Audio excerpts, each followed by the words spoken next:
Hello friends, welcome to my channel. তো বন্ধুরা, এই সিজনে আমরা বাচ্চা থেকে বয়স্ক সকলেরই কোল্ড অ্যান্ড কাপের সমস্যা ভীষণভাবে দেখতে পাই। তো এই ভিডিওতে আমি আপনাদের কোল্ড অ্যান্ড কাপের বেসিক ট্রিটমেন্ট দেখাবো অ্যাকর্ডিং টু সুযোগ অ্যাকুপাংচার স্টেপ বাই স্টেপ। তো প্রথমে আমরা দেখি অ্যাকর্ডিং টু সুযোগ থেরাপি, দিস ইজ এইটা আমাদের পুরো বডি। তো এখানে আমাদের চেস্ট এরিয়া হচ্ছে এই জায়গাগুলো, বোথ হ্যান্ড, এই জায়গাগুলো চেস্ট এরিয়া, এই জায়গাগুলো। তো এখানে প্রথমে আমরা স্টিমুলেট করব খুব সুন্দরভাবে, খুব ভালোভাবে এই জায়গাগুলোকে স্টিমুলেট করব এইভাবে এইভাবে, বোথ হ্যান্ড এইভাবে স্টিমুলেট করার পরে আমরা এই জায়গাগুলোকে ভালোভাবে স্টিমুলেট করব।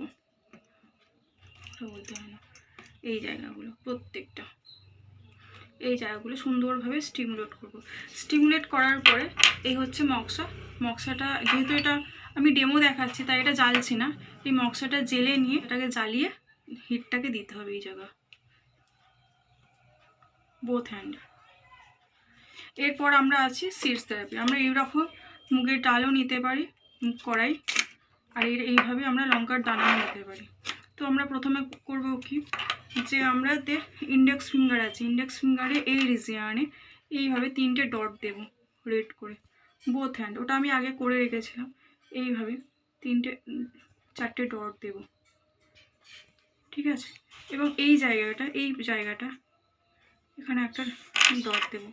তো এখানে করব কি, আমরা এখানে লঙ্কার দানা দিয়ে এভাবে, এটা আমি আগে থেকে বানিয়ে রেখেছি, এই যে 4টে লঙ্কার দানা এইভাবে প্লেস করে এই জায়গাটাকে অ্যাপ্লাই করব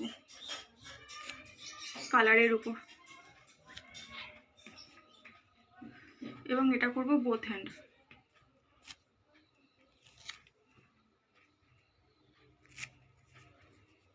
এবং এই জায়গাটা আমরা যে কোনো দানা মুগ ডাল দিয়ে দিতে পারি, যেরকম এইভাবে মুগের ডাল দিয়ে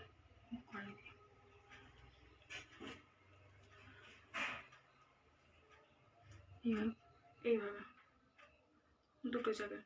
তো আমরা কি করতে পারি, এর পরেও এটাকে জ্বালিয়ে এর উপরে হিটটা দিতে পারি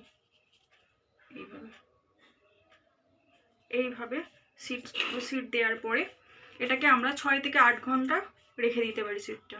এবং প্রত্যেক দিন নতুন সিট দিয়ে আমরা এইভাবে যদি 1 সপ্তাহ ট্রিটমেন্ট দিই, খুব ক্রনিক থেকে ক্রনিক ঠান্ডার ধাত আছে, যাদের ঠান্ডা লেগে সমস্যা তৈরি হয়েছে, সেগুলো একেবারে ছেড়ে যাবে।